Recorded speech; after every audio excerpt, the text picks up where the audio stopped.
something wrong? Was it my horrible attempt at a Spanish accent? No, of course not. I mean, how can anything be wrong? I just think that we need some more drinks. You haven't touched that?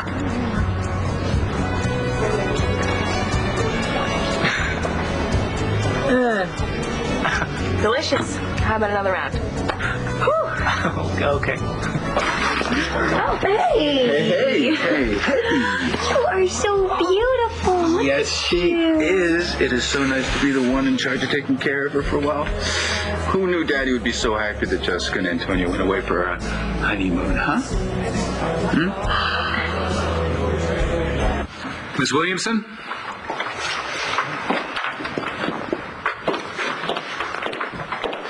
Would you please state your name for the record? Blair Kramer. Would you spell your last name, please? Listen to me, Marcy. Tommy is our son. Please state your address. It doesn't matter who his biological parents are. Then why would Rex say that they might be able to take him back?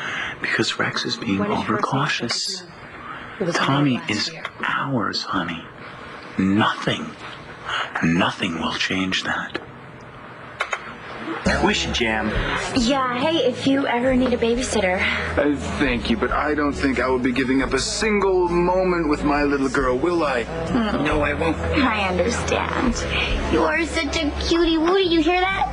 Yeah. Bye. See ya. Say bye. Say bye. Bye-bye. Okay, bye.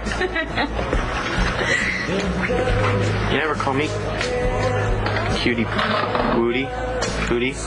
Oh, I'm sorry. Well, what if I call you, Okay, now I'm feeling it. Hey, fancy meeting you two here. Hey, Rox. Hey, you're not going, are you? We're just getting ready to rumble. How about if I bet Adriana and Rexy Wexy a brewski tooski? Thanks, Roxy, but we gotta go. Oh, I get a little afternoon delight. Hot pockets at night. Roxy, I said we gotta go. Please. Oh, sheesh. Why don't you take him home, get him to relax, and then have him get out on the right side of the bed this time? I'm sorry, Roxy. Rex is kind of under a lot of pressure, but we'll have drinks with you next time. You bet your bottom dollar on that. And, don't string me along. I wouldn't dream of it. We should play that game again. The one with the mores and the ethics.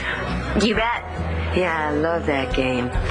And those questions, some of them were doozies. Because it's really hard to figure out the right thing to do, especially when you're a balsam. Please, Mr. Manning, there's no need for threats of any kind. Well, that wasn't a threat. That was a promise. You're a one-finger uncle, and the only way you were coming out of prison is on a gurney, the way it should have been years ago. Can I have a word with her alone, please? That is out of the question. I'm sorry, Mr. Manning, but I have to question your self-restraint right now. It's okay. He won't hurt me. I don't think it's a good idea. I can handle him. And he's right.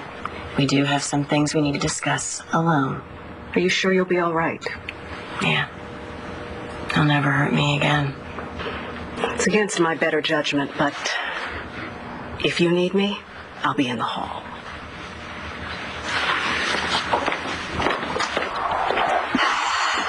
I shouldn't have said that.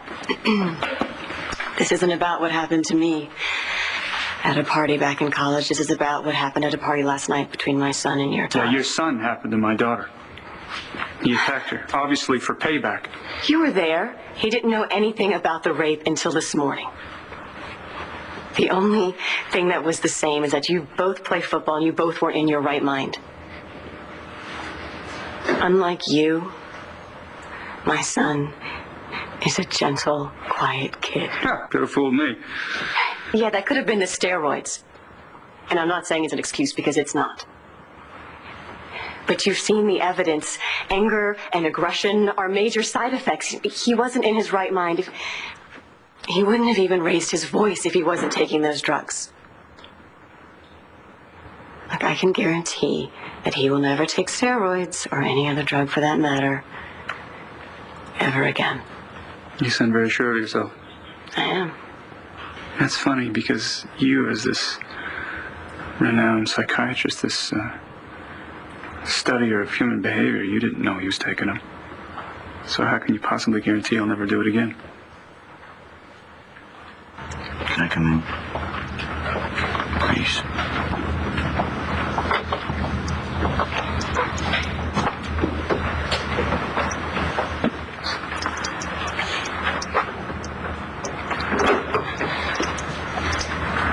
You had something to say to me?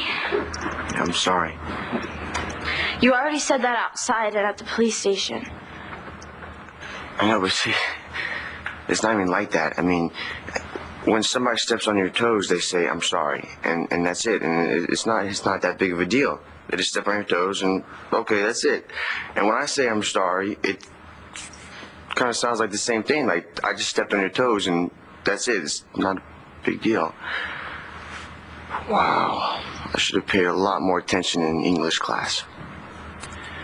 Because I know there are words for how I feel. I just don't know what they are or how to say them. You know what I mean? Go on.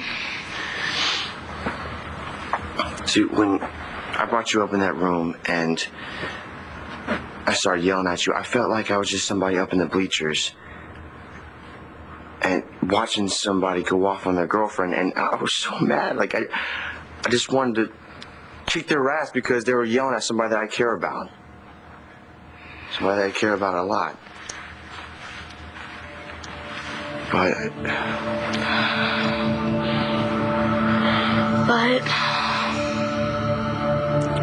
I couldn't do anything to stop him. You know, he was just out of control, and I was just a spectator. Do you remember what you said to me? I said a lot of things. You said, this isn't you. Remember? Yeah? Well, you were right. I mean, it wasn't me. That's not me. I'm not that guy. So it was the drugs, huh? Yeah. This isn't your fault? Is that what you expect me to believe? What were the circumstances of your first meeting with the defendant? He used a knife on my son. Objection. Vague and inflammatory. Overruled. Would you please clarify that statement, Miss Kramer? My son was having difficulty breathing, so I took him to the hospital, and Dr. Truman used a knife on him. And after the initial meeting at the hospital, did you come to know the defendant on a personal level? Yes. And how did the personal relationship begin? He began to pursue me. Romantically? Objection. Leading the witness.